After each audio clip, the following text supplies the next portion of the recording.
Bringing Down the Moon.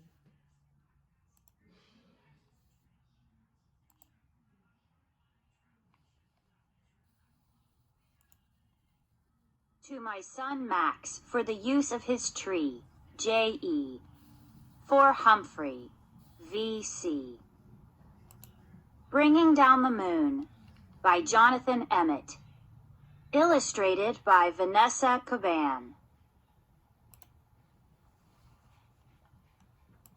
"Hot diggity!" exclaimed Mole as he burrowed out of the ground one night. "Whatever's that?" The moon was hanging in the sky above him like a bright silver coin. Mole thought that it was the most beautiful thing he had ever seen.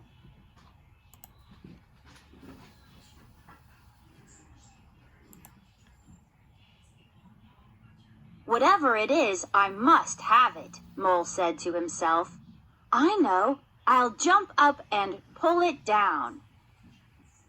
Thump, thump, thumpity, bump. Mole was so busy jumping, he didn't think about the noise he was making, and he woke up Rabbit in her burrow.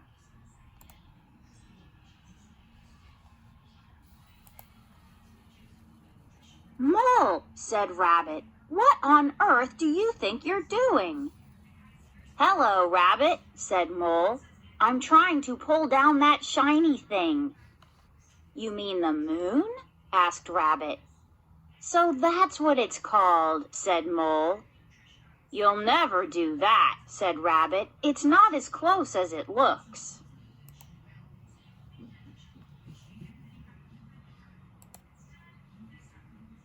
But Mole would not give up. "I know," he thought. "I'll get a stick and poke it down." He found a long stick and poked it up at the moon. Swish, swish, swishity, swish.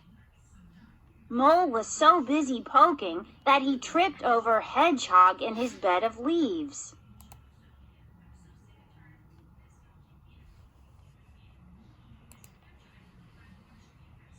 "Mole," grunted Hedgehog, "what are you up to?" "Hello, Hedgehog," said Mole. "I'm trying to poke down the moon." "You'll never do that," said Hedgehog. "It's not as close as it looks."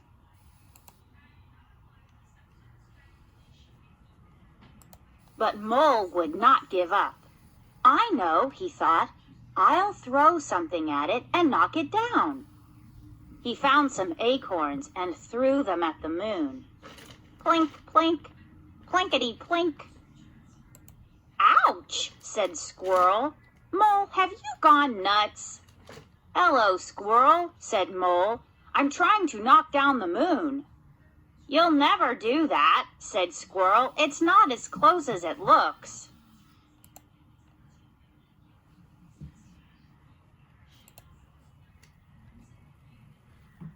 But Mole wanted the moon so badly he would not give up. "I know," he thought. "I'll climb a tree and carry it down." Mole had never climbed a tree before. It was hard work, and he was scared to be so far from the ground. But he kept on going until he saw the moon resting in the leaves above him.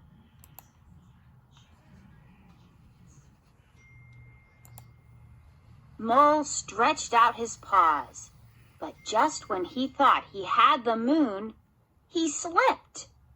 "Oh, eek! Ouch! Ooh!" Mole tumbled down and landed, splash, in the middle of a puddle.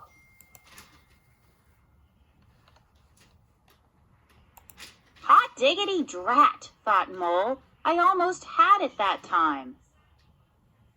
Then he noticed something floating in the puddle beside him.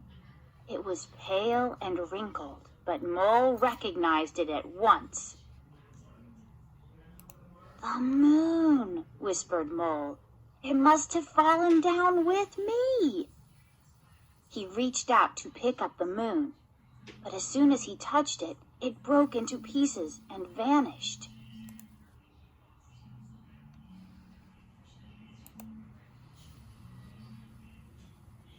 Mole sat in the puddle and cried.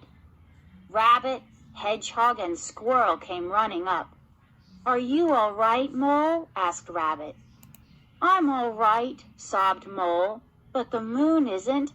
I pulled it down, and then I broke it, and it was so beautiful. And now I'll never see it again." "Oh, Mole," said Rabbit, "you couldn't have pulled down the moon." "And you couldn't have broken it," said Hedgehog.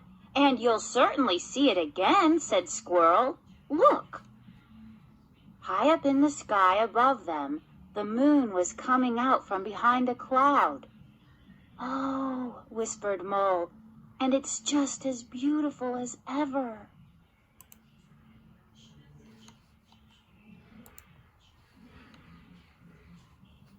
Mole, Rabbit, Hedgehog, and Squirrel stood and stared up at the moon together. "It is beautiful," said Rabbit. "Very beautiful," said Hedgehog. "Very beautiful indeed," said Squirrel. "Yes," said Mole, "but it's not as close as it looks."